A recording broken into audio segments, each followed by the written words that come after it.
Hey hi guys, நாம இன்னைக்கு mystic pop-up பாரோட 9th episode தான் பார்க்க போறோம். இது வரைக்கும் பார்த்ததுல ஹீரோயின் தன்னோட மனசுக்குள்ள இருக்கிறத பிரின்சஸ் கிட்ட சொல்லாமலே செத்து போயிட்டோமே அப்படின்ற மாதிரி ஃபீல் பண்ணிக்கிட்டு நிலவையே பார்த்துட்டு இருந்திருப்பா இல்லையா. அதுக்கப்புறம் ஹீரோ வீட்டுக்கு நடந்து போக செஃப்பும் கூட போயிருப்பாரு. பின்னாடியே ஒரு வில்லன் போயிருப்பான். அவனை டெத் சட்டையை புடிச்சு நிறுத்த அவனும் அப்பா அப்படின்ற மாதிரி டெத்தை பார்த்து கூப்பிட்டு இருப்பான். அதுக்கப்புறம் என்ன நடந்திருக்கும்னா, டெத் தன்னோட மகனை தனியா கூட்டிட்டு போய் ஏன்டா இப்படி பேயா 500 வருஷமா சுத்திட்டு கிடக்குற, ஒழுங்கு மரியாதையா நீ நான் சொல்றதை கேட்டு ரிவெஞ்ச் வெஞ்சன்ஸ் எல்லாத்தையும் விட்டுட்டு நல்ல ஆத்மாவா கடவுள் கிட்ட சரணடைஞ்சிரு, உனக்கான தண்டனையை ஏத்துக்கோ அப்படின்ற மாதிரி சொல்ல முடியாது. என்னால முடியாது. 500 வருஷங்களா அவனை பழி வாங்க மட்டும்தான் நான் காத்துட்டு இருக்கேன். நான் என்ன பாவம் பண்ணேன், எதுக்காக என்ன கொன்னான், அவனையும் அவனை சார்ந்து இருக்கிற எல்லாரையும் நான் பழி வாங்குவேன் அப்படின்ற மாதிரி கண்ணா பின்னான்னு பேச, நீ இப்பவும் என்ன கஷ்டப்படுத்திட்டு தாண்டா இருக்க. அவங்க உண்மையாவே நல்லவங்க, அவங்க எந்த ஒரு தப்பும் பண்ணல. 500 வருஷத்துக்கு முன்னாடி நடந்ததுனால இப்ப அவங்கள பழி வாங்குவேன்னு நீ துடிச்சிட்டு இருக்கிறது தப்பு. நான் உன்னை தண்டிக்காம விட மாட்டேன் அப்படின்னு சொல்லிட்டு அவனை அப்படியே ஒரு பவர் மாதிரி அனுப்பி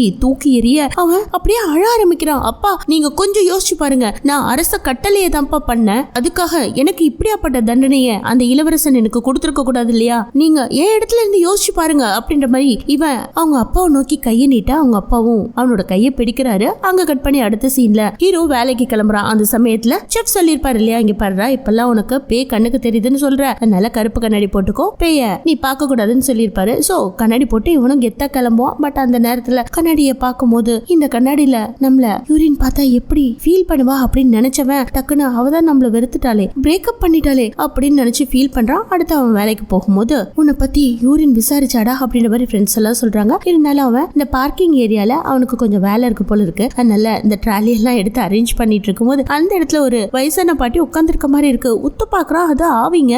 இவனையே உத்து பாக்க, ஐயோ நம்ம கண்ணாடி போடலையே, செஃப் வேற சொன்னாரு எக்காரணத்தை கொண்டு பேயோட கண்ணை உத்து பார்க்காத, இல்லனா அது ஒன்னு அட்டாக் பண்ணும் அப்படின்ற மாதிரி கருப்பு கண்ணாடி கொடுத்துருப்பாரு. அதை எடுத்து மாட்டிக்கிறான். அதே மாதிரி அந்த பாட்டி பையும் கிட்டக்க வந்து டேய் நீ என்னையா பாக்குற அப்படின்னு கையெல்லாம் ஆட்டிட்டு இருக்கோம். அந்த நேரத்துல யூரின் அந்த இடத்துல ஒர்க்குக்காக வந்திருப்பா. என்னடா பண்ணிட்டு இருக்க, கீழே இப்படி பயந்து போய் உட்காந்துருக்கே, எதை பார்த்து கத்திட்டு இருந்த அப்படின்ற மாதிரி கேட்க, அதெல்லாம் ஒண்ணும் இல்லைங்க சும்மா தான் அப்படின்ற மாதிரி சொல்ல, சரி யாராவது வேலை செய்யற இடத்துல கருப்பு கண்ணாடி போட்டுட்டு நிப்பாங்களா, அதுவும் உனக்கு சன்கிளாஸ் தேவைப்படுதா, ஏதாவது கண்ணு தெரியுதா இல்லையா அப்படின்ற மாதிரி கேட்க, ஐயோ சும்மா தாங்க போட்டிருக்கேன் அப்படின்னு கழட்டிட்டு நான் ட்ராலியை தள்ளுறேன் அப்படின்ற மாதிரி அவன் ட்ரை பண்ண, அதே சமயத்துல அவ கை வச்சிருக்க, அவளோட கை மேல இவன் கை பட்டுருது. ஐயோ சாரிங்க தெரியாம தொட்டுட்டேன் அப்படின்ற மாதிரி சாரி கேட்ட உடனே, அதெல்லாம் ஒண்ணும் இல்லைங்க, அன்னைக்கு கொஞ்சம் ஹார்ஷா பேசிட்டேன், இருந்தாலும் என் மனசு கொஞ்சம் கஷ்டமா இருக்கு, அன்னைக்கு நான் கிஸ் பண்ணது தப்பு இல்லையா, முதல் முறையா ஒரு பையன்கிட்ட பொண்ணா வந்து கிஸ் பண்ணா அது தப்பு தானே, அதனாலதான் நான் அப்படி டக்குன்னு சொல்லிட்டேன், அது நீங்க பெருசா எடுத்துக்காதீங்க, பட் அதுக்காக பேசாம இருக்காதீங்க அப்படின்ற மாதிரி சொன்ன உடனே அதை கேட்டு இவனுக்கு பயங்கர சந்தோஷம். ஆஹா பேச சொல்லிட்டாலே இனிமே பேசிடலாம் அப்படின்னு ட்ராலியை தள்ளிக்கிட்டே அவ பின்னாடி பூனைக்குட்டி மாதிரி ஓட,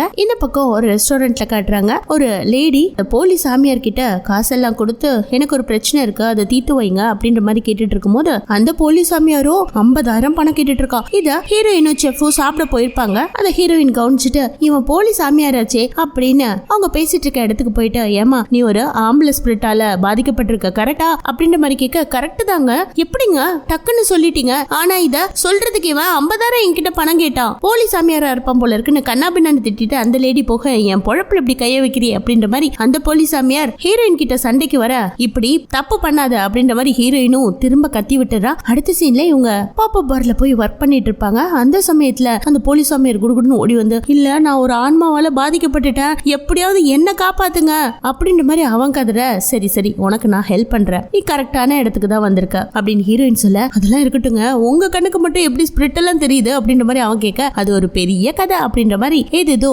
அவங்கிட்ட சொல்லி மழைப்பிட்டு, இப்ப என்ன உனக்கு பிரச்சனை அப்படின்ற மாதிரி கேட்க, நான் இப்போ ஒரு பேய ஸ்பிரிச்சுவல் விஷன்ல பார்த்தேன், அதை திரும்பவும் அந்த ஸ்பிரிச்சுவல் விஷனுக்கே அனுப்பணும் அப்படின்ற மாதிரி அவன் ஹெல்ப் கேட்டிருப்பான். இவங்களும் அந்த கதவை திறந்து அவனை அனுப்புறதுக்காக அவனோட ட்ரீம்குள்ள போய் ட்ரை பண்ணுவாங்க. பட் முடியாது, அந்த கதவு லாக் ஆயிருக்கும், சீல் பண்ணிருப்பாங்க. யார் இதை சீல் பண்ணது அப்படின்ட்டு நேரா போய் அதுக்குன்னே சொர்க்கத்துல ஒரு ஆபீஸ் இருக்கு இல்லையா, அங்க விசாரிச்சா அத சில ஆண்டுகளுக்கு முன்னாடி ஒருத்தவங்க சீல் பண்ணிட்டாங்க, அதை எங்களாலே திறக்க முடியல, சீல் பண்ணவங்களால தான் திறக்க முடியும் அப்படின்ற மாதிரி சொல்ல, அந்த நேரத்துல ஹீரோயினுக்கு ஞாபகம் வருது, ஆமா பல வருஷத்துக்கு முன்னாடி நம்ம தானே அதை சீல் பண்ணோம், வெல்டிங் வச்சோம் அப்படின்லாம் திங்க் பண்ணிட்டு இருக்கா. இப்ப அந்த ஸ்பிரிச்சுவல் விஷனுக்குள்ள எப்படி போறது, அட்லீஸ்ட் ஒரு தடவை அதை திறக்கிறதுக்கு ட்ரை பண்ண முடியுமா அப்படின்ற மாதிரி கெஞ்சி பாக்குறாங்க. முடியாதுன்னு அவன் சொன்ன உடனே அந்த நேரத்துல ஹீரோவும் கெஞ்ச இவளும் கெஞ்ச, அவங்களும் அதெல்லாம் வாய்ப்பில்லை அப்படின்னு சொல்லி அனுப்பிச்சிடுறாங்க. இந்த விஷயத்த டெத் கிட்ட வந்து புலம்பிட்டு இருக்க, இத ஹீரோவால தான் பண்ண முடியும்ட்டு ஒரு கன்க்ளூஷனுக்கும் வராங்க.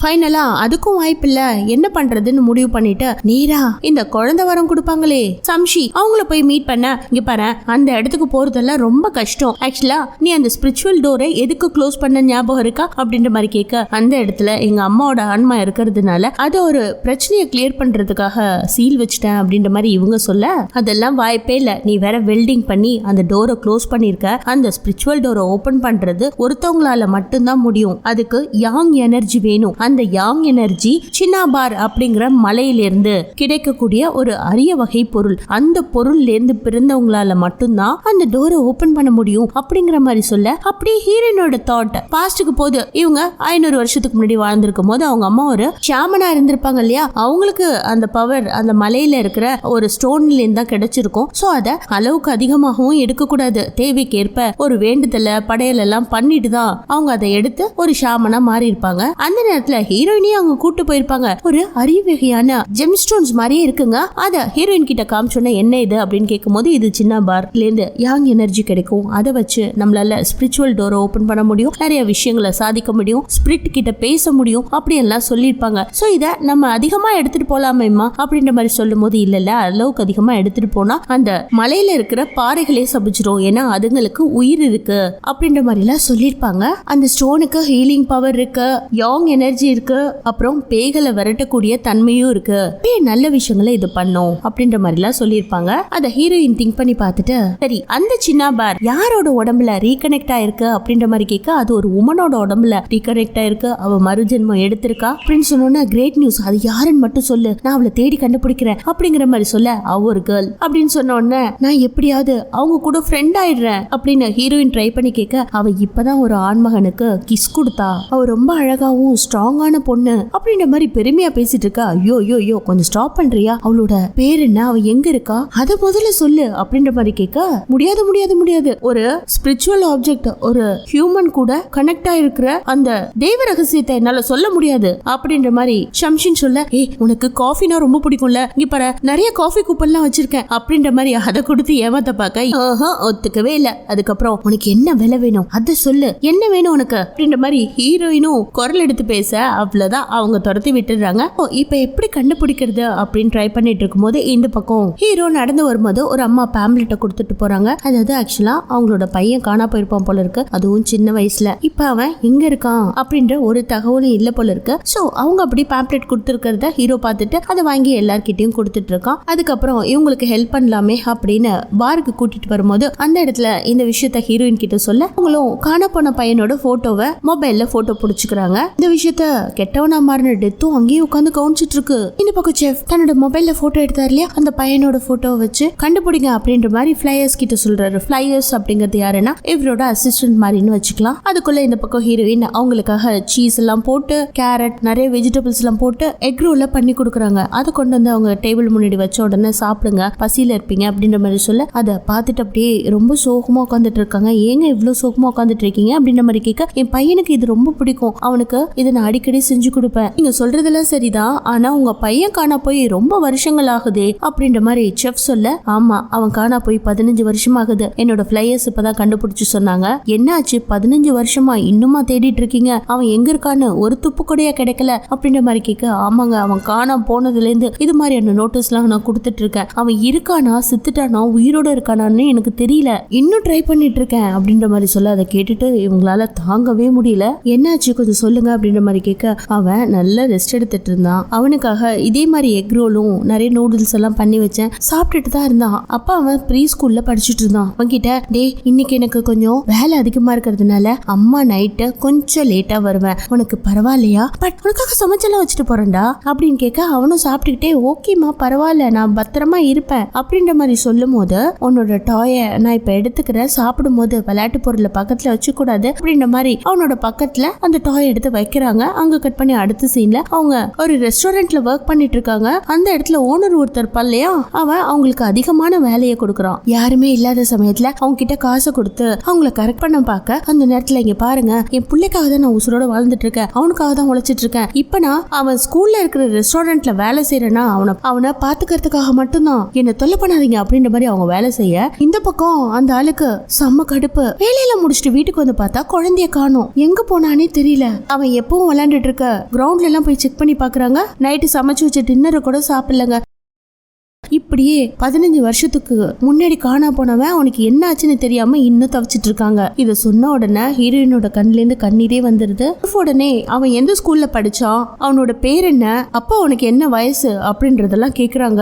1976ல பிறந்தாங்க. மிட்டோ எலிமெண்டரி ஸ்கூல்ல தான் அவன் படிச்சான். இதெல்லாம் எதுக்கு கேக்குறீங்க அப்படின்ற மாதிரி அவங்க கேட்டுட்டு இருக்கும் போதே செஃப் டக்குன்னு எந்திரிச்சு போறாரு. இது எல்லா விஷயத்தையும் டெத்தோ உட்காந்து முறைச்சு பாத்துக்கிட்டே இருக்கு. நான் என்ன தப்பு பண்ணனே தெரியல, எங்க என்ன தப்பு நடந்துச்சுன்னே தெரியல, எப்படி அவன் மிஸ் ஆனானே தெரியலன்னு இங்க இந்த பக்கம் புலம்பிட்டு இருக்க. கண்டிப்பா உங்க பையனை என்ன பண்ணானோ அவனை தேடி கண்டுபிடிச்சு தகுந்த தண்டனையை கொடுப்போம் அப்படின்ற மாதிரி சொல்லிக்கிட்டு ஈ அடிக்க, இங்க பாருங்க உங்களுக்கு சமைச்சு வச்சு ரொம்ப லேட் ஆகுது, ஈயே பறக்குது, சீக்கிரம் சாப்பிடுங்க, ஜுன்னுவா கண்டுபிடிச்சிடலாம் அப்படின்ற மாதிரி சொல்ல இதெல்லாம் கேட்டுட்டு டெத் பொறுமையா எழுந்து வெளியில போகுது. வெளியில வந்த உடனே செஃப் ஃபிளையர்ஸ் கிட்ட அவன் எங்க இருக்கான் அப்படின்ற மாதிரி தேடி கண்டுபிடிக்க சொல்ல அதுக்குள்ள இது சும்மா இல்லாம இது காம்ப்ளிகேட்டான விஷயம் போல இருக்கு, இதுக்குள்ள தலைவிட்டு பிரச்சனை வந்துட போகுது. ஆனா அந்த லேடி சொல்ற கதையை கேட்டா மனசே நொறுங்குற மாதிரி இருக்கு, பார்த்து பண்ணுங்க அப்படின்னு பை சொல்லிட்டு அது கிளம்புது. கிளம்பி போகும்போது என்ன ஒரு அவசரம், என்ன ஒரு ஆத்திரம் பாருங்களேன். அடுத்த சீன்ல இவங்க கார்ல வெயிட் பண்ணிட்டு இருக்காங்க. அந்த நேரத்துல ஹீரோ இந்த விஷயத்த கேட்ட உடனே சந்தோஷப்பட போறான் அப்படின்ற மாதிரி சொல்ல, என்னது புதுசா கார் கீர் வாங்கிட்டீங்களா அப்படின்ற மாதிரி கேட்க, டே அதெல்லாம் இல்ல, ஒரு பையனை தேடி கண்டுபிடிக்க போறோம், அதுக்கு நீ தான் உதவி செய்ய போற அப்படின்னு சொன்ன ஃபாஸ்டா கிளம்புங்க அப்படின்ற மாதிரி சொல்ல, இல்லடா நீ வரவேனா, நாங்க மட்டும் போறோம், இது கொஞ்சம் ஆபத்தான வேலை, நீ நாள் ஃபுல்லா வேலை செஞ்சுட்டு ரொம்ப டயர்டா இருப்ப, அதனால நீ போ அப்படின்ற மாதிரி சொல்ல, இல்ல நானும் உங்க கூட தான் வருவேன், அந்த லேடிக்காகவே அவங்க பையனை நான் தேடி கண்டுபிடிப்பேன் அப்படின்ற மாதிரி சொல்ல, சரி என்ன நடந்தாலும் நீ எப்பவுமே என் கூடவே இருக்கணும், என் பக்கத்திலே இருக்கணும், எங்களை விட்டு போயிடக்கூடாது, ஓகேவா அப்படின்ற மாதிரி சொல்ல அங்க கட் பண்ணி இந்த பக்கம் காட்டுறாங்க. டெத் போச்சு இல்லையா, அவ்வளோ வேகமா அது ஒரு வீட்டுக்குள்ள போகுது. அங்க பாத்தீங்கன்னா ஒருத்தனை செம்ம பொலந்து மூக்குல இருந்து வாயில இருந்து ரத்தம் ஊத்திட்டு இருக்கு. இவனை பாத்தீங்களா, யாருன்னு உங்களால ஐடென்டிஃபை பண்ண முடியுதா? ஆக்சுவலா இந்த லேடிய ஒருத்த காசு கொடுத்து கரெக்ட் பண்ண பாத்திருப்பானே அவனே தான். அவனை இதுக்கு இது புடிச்சு வச்சு இப்படி டார்ச்சர் பண்ணிட்டு இருக்குன்னு ஒண்ணுமே புரியல. அடுத்த சீன்ல இவங்க கார்ல ஒரு வீட்டு வாசல்ல இறங்குற மாதிரி இருக்கு. அங்க பெல் அடிச்சாலும் யாரும் திறக்கல. சரின்னு வீட்டுக்குள்ள போய் பார்த்தா அந்த லேடிய கஷ்டம் கொடுத்தவன் செத்து போய் கிடக்குறான். பட் டெத் இவனை கொல்றதுக்கு ரீசன் என்னன்னே புரியல. இப்படி ஒரு காரியத்தை பண்ணிட்டு இவங்களுக்கு தெரியாம போயிருக்கு. பட் அவன் செத்துட்டானா இல்லையான்னு முதல்ல செக் பண்ணி பார்க்கலாம் அப்படின்னு செஃப் சொல்ல, டக்குன்னு செக் பண்ணி பார்க்கும்போது அவனோட உயிர் கொஞ்சம் கொஞ்சமா போயிட்டு இருக்கு. அவனோட உயிர் கம்ப்ளீட்டா போயிருச்சுன்னா இவனோட கனவுக்குள்ள போய் என்ன நடந்துச்சுன்னு கண்டுபிடிச்சிட்டு நம்ம திரும்ப வர முடியலன்னா நம்மளும் அவனோட சேர்ந்தே போக வேண்டியதா, நல்லா யோசிச்சு பண்ண அப்படின்ற மாதிரி சொல்ல, ஹீரோயினும் பரவாயில்ல, அந்த குழந்தைய கண்டுபிடிக்கிறதுக்கு எனக்கு ஒரு சில நிமிடங்கள் கிடைச்சா போதும், அவன் என்ன பண்ணா அந்த குழந்தைய அப்படின்னு நான் தெரிஞ்சுக்கிட்டு வந்துடுறேன் அப்படின்னு ரிஸ்க் எடுக்க அவனோட வாயில அந்த மேஜிக் வாட்டரை ஊத்தி ஹீரோ மட்டும் நீ இவனுக்கு எதுவும் ஆகாம பாத்துக்கோ, யாரோ ஒருத்த இப்பதான் இவனை அடிச்சு போட்டு கொல்ல ட்ரை பண்ணிருக்கான், நம்ம வந்தோன்னு அப்படியே விட்டுட்டு போயிருக்கான், திரும்பவும் அவன் இவனை கொல்றதுக்கு வாய்ப்பு இருக்கு, அதனால பத்திரமா பாத்துக்கோ, ஏதாவது ஒண்ணுன்னா நாங்க திரும்ப வரலன்னா கூட நீ ஃபீல் பண்ணாத அப்படின்ற மாதிரி சொல்லிட்டு கிளம்புறாங்க. இந்த பக்கம் பார்த்தா இந்த கெட்டவன் என்ன பண்ணிருப்பானா, குழந்தை விளையாண்டுட்டு இருக்கும், இந்த குழந்தை இருந்தா தானே பிரச்சனை அப்படின்ட்டு அந்த குழந்தைய பிடிச்சி தள்ளி விட்டு மண்டையில அடிபட்டு அது சுயநினைவு இல்லாத சமயத்துல அது தூக்கிட்டு போய் ஒரு அநாத ஆசிரமத்தோட வாசல்ல வச்சுட்டு அவன் எப்படியாவது அந்த லேடி இருந்தா போதும், குழந்தை இருக்கிறதுனால தானே அவன் நம்ம கிட்ட பணிய மாட்டா அப்படின்ற காரியத்தை பண்ணிருப்பான். சோ இந்த பக்கம் இதெல்லாம் அவங்க பார்த்துட்டு இருக்கும்போதே கொஞ்சம் கொஞ்சமா அவனுக்கு வெளியில உயிர் போகுது. அது எப்படி அவங்க ஃபீல் பண்ணுவாங்கன்னா, ஒரு பூகமா அந்த மாதிரி அந்த இடமே ஆடிட்டு இருக்கும். ஹே அவனுக்கு உயிர் போக போகுது, சீக்கிரமா வா அப்படின்ற மாதிரி செஃப் ஹீரோயினை பிடிச்சி இழுக்க, இல்ல இந்த அநாத ஆசிரமத்தோட பேரை மட்டும் பார்த்துட்டு வர அப்படின்ட்டு ரொம்ப ட்ரை பண்ணி கிட்டக்க போக பார்ப்பாங்க. அந்த பூமியே ஆடுற மாதிரி இருக்கும். ஃபைனலா அதோட பேர் தூரின்னு கண்டுபிடிச்சிடுறாங்க. அவன் உயிர் போறதுக்கு முன்னாடி வெளியிலயும் வந்துடுறாங்க. இப்ப அந்த பையனை தூரின்ற அநாத ஆசிரமத்துல போய் தேடி பார்த்தா கண்டிப்பா கிடைச்சிருவான் அப்படின்னு ட்ரை பண்ணி இந்த ரிஸ்க் எடுத்திருப்பாங்க. பட் இவனுக்கான தண்டனைய யாரோ ஒருத்தன் கொடுத்துட்டு போயிருக்கான். கொடுத்தவனுக்கு இதனால என்ன லாபம்னு தெரியலையே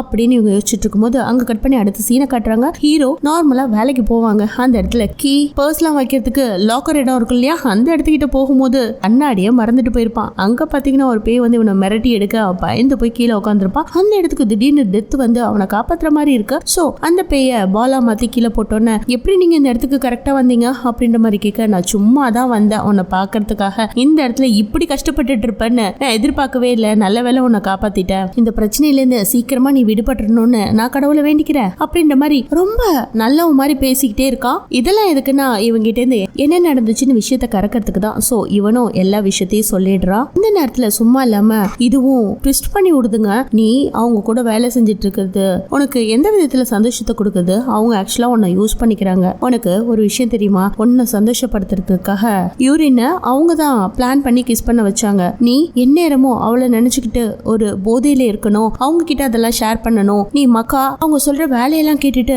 அடிப்பணிஞ்சு இருக்கணும்ட்டு இப்படி ஒரு பிளான போட்டிருக்காங்க. நல்லா யோசிச்சு முடிவு பண்ணு அப்படின்னு பத்த வச்சுட்டு போயிடுது. இந்த பக்கம் இவங்க நம்ம ஆர்ஃபனேஜ்ல போய் அவனை தேடி கண்டுபிடிக்கணும். அடுத்து அந்த லேடி கிட்ட எல்லா விஷயத்தையும் சொல்லணும்.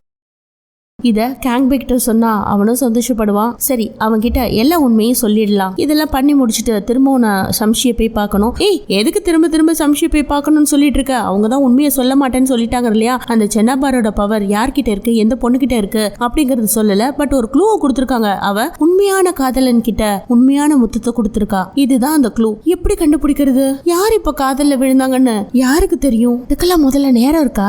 நம்ம சீக்கிரமா நம்மளோட டார்கெட்டை முடிக்கணும், இல்லைன்னா நரகத்துக்கு போயிடுவோம். அப்படியே நீ பண்ணிட்டு இருந்தனா காங்பே யாருன்னு கண்டுபிடிக்க முடியாது அப்படின்ற மாதிரி சொல்ல அந்த நேரத்துல ஹீரோவும் வந்துடுறான். காங்பேன்னு என்னோட பேரை சொல்லிட்டு இருந்தீங்களே, என்னாச்சு? என்னோட சீக்ரெட் என்ன? அப்ப என்ன வச்சு என்ன பிளான் பண்ணிட்டு இருக்கீங்க?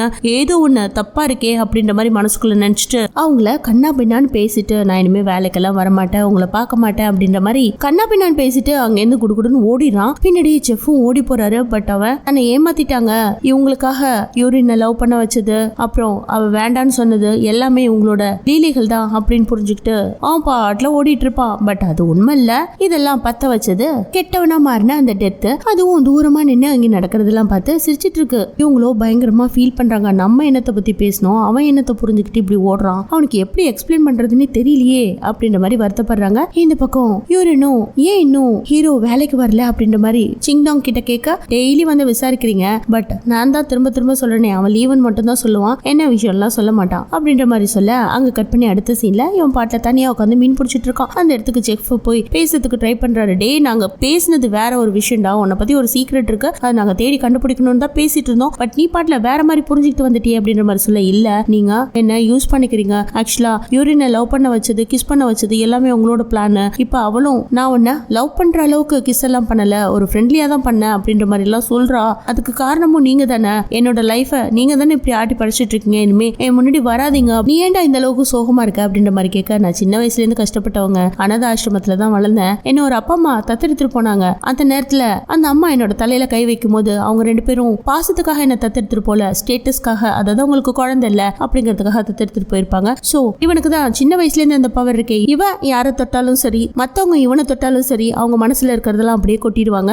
சின்ன வயசுலயே அவனுக்கு தெரியும் நம்ம ஒரு அனாதை, நம்மள தத்தெடுத்தவங்களும் நல்லவங்க இல்லன்ட்டு. இப்ப நீங்களும் அதே மாதிரி தானே என்ன யூஸ் பண்ணிக்கிட்டீங்க, மூஞ்சிலே முழிக்காதீங்க, கிளம்புங்க அப்படின்ற மாதிரி சொல்லிடுறான். இந்த பக்கம் ஹீரோயினை பாருங்களேன், ஒரு கட்டை எடுத்துட்டு போய் சம்ஷி கிட்ட பயங்கரமா சண்டை போடுறாங்க. ஏய் இப்ப சொல்றியா இல்லையா, ரகசியத்தை சொல்லு, இல்லன்னா இங்க இருக்கிறதெல்லாம் உடைச்சிருவேன், நீ அடிச்சு உடைச்சினா நரகத்துக்கு தான் போவ அப்படின்ற மாதிரி சம்ஷி சொல்ல, நான் நரகத்துக்கும் போறதுக்கு ரெடியா இருக்கேன், எனக்கு உண்மை மட்டும்தான் வேணும், யாரு அந்த தெய்வீக கல்லோட கனெக்ட் ஆயிருக்கா அதை சொல்லு அப்படின்ற மாதிரி சொல்ல, ஓ நீ அப்ப 1,00,000 பேரை கியூர் பண்ணதுக்கு அப்புறம் நரகத்துக்கு போறதுக்கு கூட ரெடியா இருக்கன்னா அப்ப ஒண்ணு பண்ணலாம், அதுக்கு நீ எனக்காக ஒண்ணு பண்ணணும் அப்படின்ற மாதிரி சொல்ல, அந்த இடத்துல சம்ஷி ஹீரோயின் கிட்ட என்ன சொல்லிருப்பாங்கன்னே தெரியல. பார்ல வந்து இப்படி சோகமா உட்காந்துட்டு இருக்காங்க. ஏ அவ என்ன சொல்லி அமிச்சா, ஏன் இப்படி பித்து பிடிச்ச மாதிரி உட்காந்துட்டு இருக்க அப்படின்ற மாதிரி செஃப் கேட்க, அதெல்லாம் ஒண்ணும் இல்லைங்க, நான் அப்புறம் அதை அவங்க கிட்ட சொல்றேன், பட் அதுக்கு முன்னாடி எனக்கு ஒரு ஒர்க் இருக்கு, அதை முதல்ல முடிக்கணும், ஃபர்ஸ்ட் ஹாஸ்பிட்டல் போகணும், ஜினுவா அவங்க அம்மா கிட்ட சேர்க்கணும் அப்படின்ற மாதிரி சொல்லிட்டு அவங்கள ஹாஸ்பிட்டல் கூப்பிட்டு போறாங்க. அந்த இடத்துல அந்த பையன் கோமால இருக்காங்க. ஆக்சுவலா 15 வருஷமா படுத்த நிலைமையிலே இருந்திருப்பான் போல இருக்கு. இவங்களும் போய் கதறி அழறாங்க. பரவாயில்லடா, உன்னை உசுரோட பாத்துட்டல,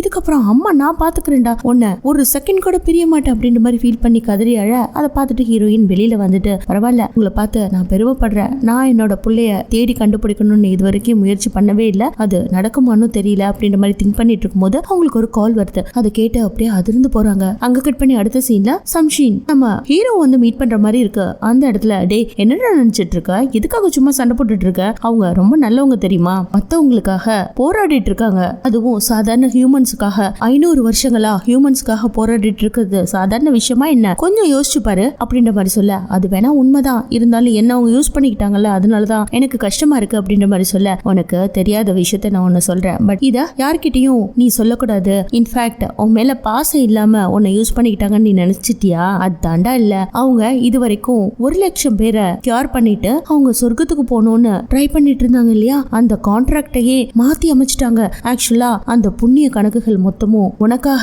அப்படின்ற மாதிரி எனக்கு எழுதி கொடுத்துட்டாங்க அப்படின்ற மாதிரி சொல்ல, எனக்காகவா, எதுக்கு அப்படின்ற மாதிரி கேட்க, ஆக்சுவலா இன்னொரு வருஷத்துக்கு முன்னாடி அவ தற்கொலை பண்ணிக்கும் போது அவ வயிற்றுல குழந்தை இருந்தது அவளுக்கே தெரியாது. அவ தற்கொலை பண்ணிக்கிட்டது ஒரு புனிதமான மரத்துல. அந்த புனிதம் கெட்டு போச்சு. ஃபர்ஸ்ட் பாவம் அது, ரெண்டாவது பாவம் அவளோட வயிற்றுல குழந்தை இருந்தத அவ உணரல, அவ அறியல. பட் அவ தற்கொலை பண்ணதுனால அந்த குழந்தைய செத்து போச்சு இல்லையா, அதனாலதான் அவளுக்கு இந்த தண்டனை. இப்ப அந்த பனிஷ்மெண்ட் அந்த பையனுக்கும் போகும்ன்றதுனால உன்னை பையனா அவ நினைச்சு உனக்கு இந்த புண்ணிய கணக்குகளை கொடுக்கறா அப்படின்ற மாதிரி சொன்ன உடனே உனக்கு ஒரு மாதிரி ஆயிடுது. என்னோட அம்மா எங்க என்ன விட்டுட்டு போனாங்கன்னே தெரியல, ஆனா இவங்க எனக்காக அவங்களோட 500 வருஷம் புண்ணிய கணக்குகளை என் பேர்ல எழுதி வச்சிருக்காங்கன்னா பெரிய விஷயம்னு அந்த கான்ட்ராக்ட் எடுத்து படிச்சு பாக்குறான். அப்படியே பிளாஷ்பேக்க காட்டுறாங்க. சம்ஷின் ஹீரோயினை கூப்பிட்டுருப்பாங்க இல்லையா, இந்த கான்ட்ராக்டுக்கு சம்மதமா அப்படின்ற மாதிரி கேட்க, என் புள்ள எங்க இருந்தாலும் நல்லா இருக்கணும், அதுக்காக இந்த கான்ட்ராக்ட நான் ஹேண்ட் மேல எழுதி வைக்கிறேன் அப்படின்ற மாதிரி ஒத்துக்கிட்டு தான் சைன் பண்ணிருப்பாங்க. சோ இந்த கான்ட்ராக்ட அவங்க எழுதி வச்சதுனால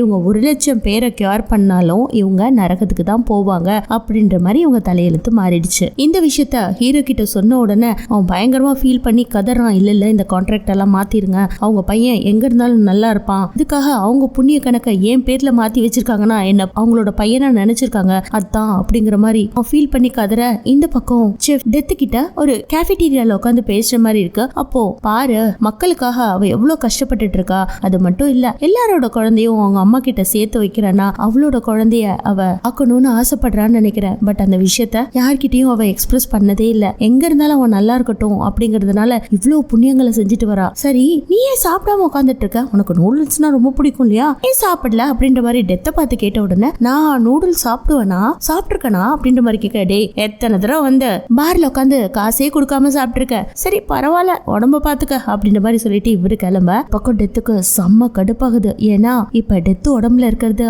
அவன் பையனோட ஆவியாச்சு. அடுத்த சீன்ல பார்ல காட்டுறாங்க. ஹீரோயின் ஒர்க் பண்ணிட்டு இருக்கும்போது ஹீரோ இந்த இடத்துக்கு வரான். பார்த்த உடனே பயங்கரமான சந்தோஷம். வாடா அப்படின்ற மாதிரி சொன்னோன்னே, ஏன் இப்படி பண்ணீங்க, ஏன் எனக்காக உங்களோட புண்ணிய கணக்குகள் 500 வருஷம் கஷ்டப்பட்ட மொத்த கணக்குகளையும் என் பேர்ல எழுதி வச்சீங்க, நீங்க அதுக்கப்புறம் நரகத்துக்கு போவீங்களே, என்னால இதை ஒத்துக்க முடியாது, தயவு செஞ்சு இந்த கான்ட்ராக்ட மாத்துங்க அப்படின்ற மாதிரி போராடி பாக்குறான். டே இங்க பாரு, என் பையன் எங்க இருக்கான்னு எனக்கு தெரியாது, அந்த விஷயம் உனக்கும் தெரியும்ன்றது எனக்கும் தெரியும். இங்க பாரு, இன்னும் 2 பேரோட பிரச்சனையை மட்டும் நான் தீர்த்து வச்சுட்டேன்னா என்னோட வேலை முடிஞ்சிடும், அதுக்கப்புறம் நீ நல்லா இருப்படா அப்படின்ற மாதிரி சொல்ல, அதுக்கப்புறம் நீங்க நரகத்துக்கு போயிடுவீங்களே அப்படின்ற மாதிரி இவன் திரும்பவும் ஃபீல் பண்ண, அதெல்லாம் ஒண்ணும் இல்ல, நாளா சொர்க்கத்துக்கு போறதுக்கு வாய்ப்பே இல்ல, என் பிள்ளைய எனக்கு தெரியாம நான் கொண்டு இருக்கேன், அதுக்காகவே நான் நரகத்துக்கு போனோம் அப்படின்னு இவங்க பேசிட்டு இருக்கும்போது அந்த இடத்துக்கு செஃப்பும் வராரு. டே வந்துட்டியா அப்படின்ற மாதிரி பயங்கர சந்தோஷப்பட, ஆமா வந்துட்டேன் அப்படின்ற மாதிரி நடந்த விஷயத்தெல்லாம் பேசிட்டு அதுக்கப்புறம் அப்படியே நடந்து வெளியில போறாங்க. அப்போ அவனுக்கு என்ன ஆச்சு, அவனை அவங்க அம்மா போய் மீட் பண்ணாங்களா அப்படின்ற மாதிரி கேட்க, ஆமா அவனுக்கு கிட்னி டிரான்ஸ்பிளான்டேஷன் பண்ணா கொஞ்சம் ஓகே ஆயிடுவான் அப்படின்ற மாதிரி டாக்டர் சொல்லியிருக்காங்களா, அதுக்கும் ஏற்பாடு பண்ணிட்டோம் அப்படின்ற மாதிரி சொல்ல,